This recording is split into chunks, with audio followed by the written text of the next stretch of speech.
everybody, this is B here, and today I'm doing a book of the month for February. Now the book of the month is Rich Dad, Poor Dad, What the Rich Teach Their Kids About Money That the Poor and Middle Class Do Not, by Robert T. Kowalski. And it's a really good book, and how I found about this book is from a book recommendation from Wu Zhang, which if you don't know who Wu Zhang is, he's a motivational speaker on YouTube. And he was suggested all these different books to read, and I happened to find one of the books he suggested in my local bookstore, which is of course BAM Books A Million.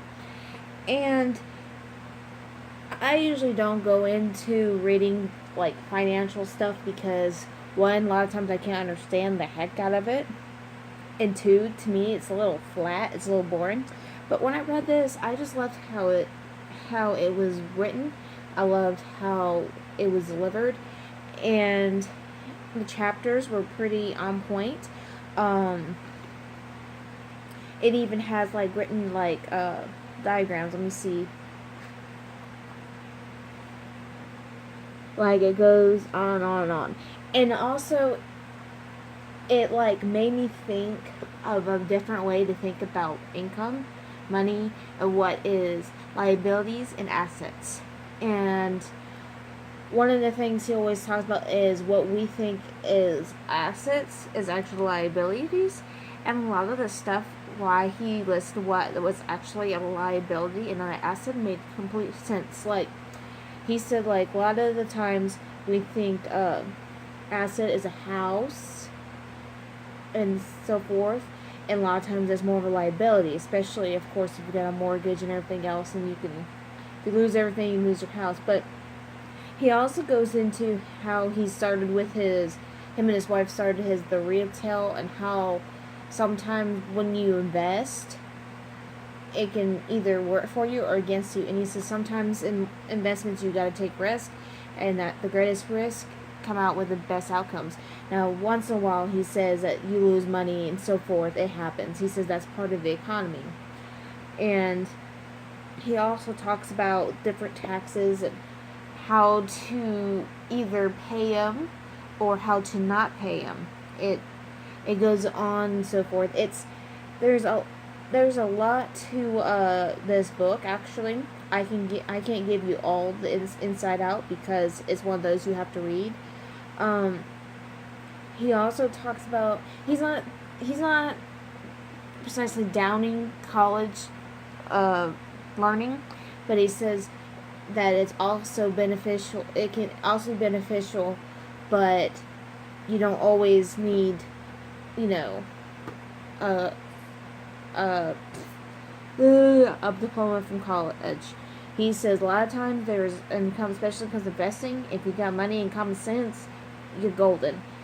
And a lot of the most popular saying he says in there, that the poor will work for money,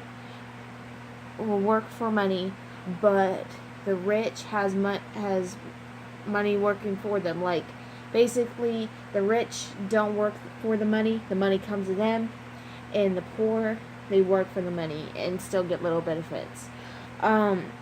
And then he talks about how different, like, between his rich dad and his poor dad, which basically he's talking about how his best friend's dad kind of adopted him kind of a way. It's like a second dad. And then he talks about how to differentiate his biological dad and his rich adopted dad, their tactics and their ideas on how money is to be made and the ideas of money. And he goes into depth about both sides of the party, and that he chose both, like a little both sides. It's good to think that.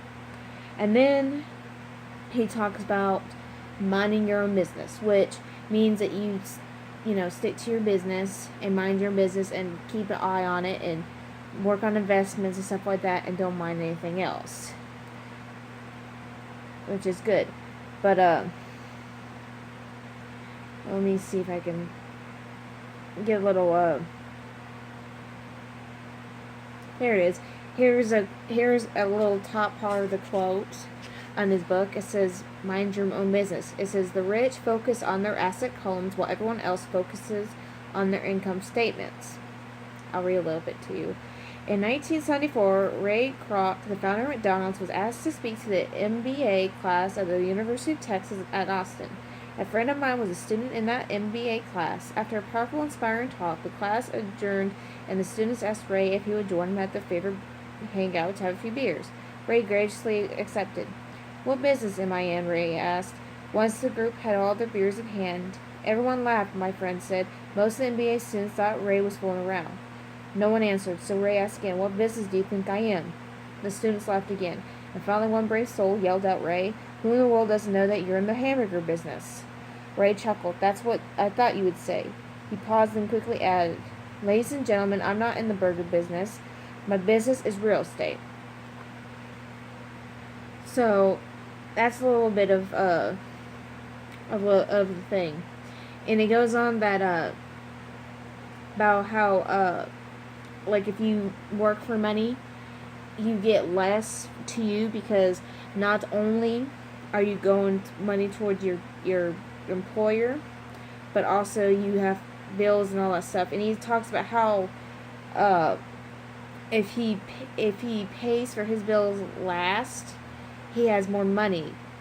And he says that if it's too risky for you, don't do it. But he says a lot of times when people pay their bills first and then their other luxuries last, they don't have much money. But if they pay their luxuries last and the bills last, the luxuries first and bills last, you somehow find a way to do their income. And he also says a lot of people on the last book of the month, it's fear that drives us to not make money. It's always that fear. What's this? What's that? And he said to invest more money or to get more money, he says, how can I afford that? How can I afford that? Not, I don't have the money for it or I can't afford it.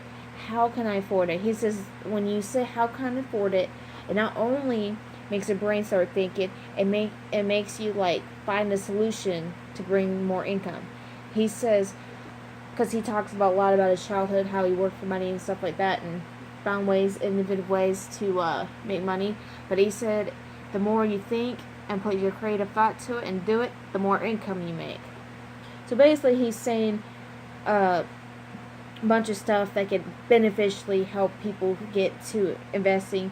And he talks about CDs and loans and banks and he also talks about the stock market. He just explains a lot of things. It's like I said, it's kind of hard to explain financial stuff because it's one of those you have to read to understand.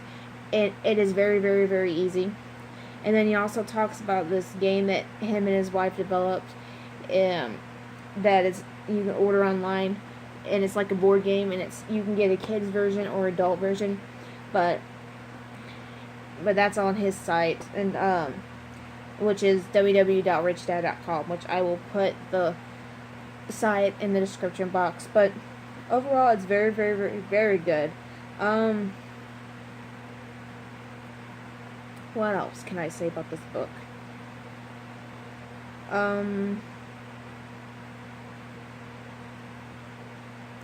What else? Other than that, it's a really good book, and I think you should guys pick it up in Nearest Bookstore New. And I know you can get it off his site and also Amazon. So that's all for the review. And I'm sorry it's not the best, but it's one of those you gotta read, and it's a good read. So, but anyway, thank you for tuning in for my book review, February book review, and I hope to see you guys in the future. And if you want to follow me on other social media sites other than YouTube, I'll put the info in the description box. And thank you, and have a blessed day. See ya.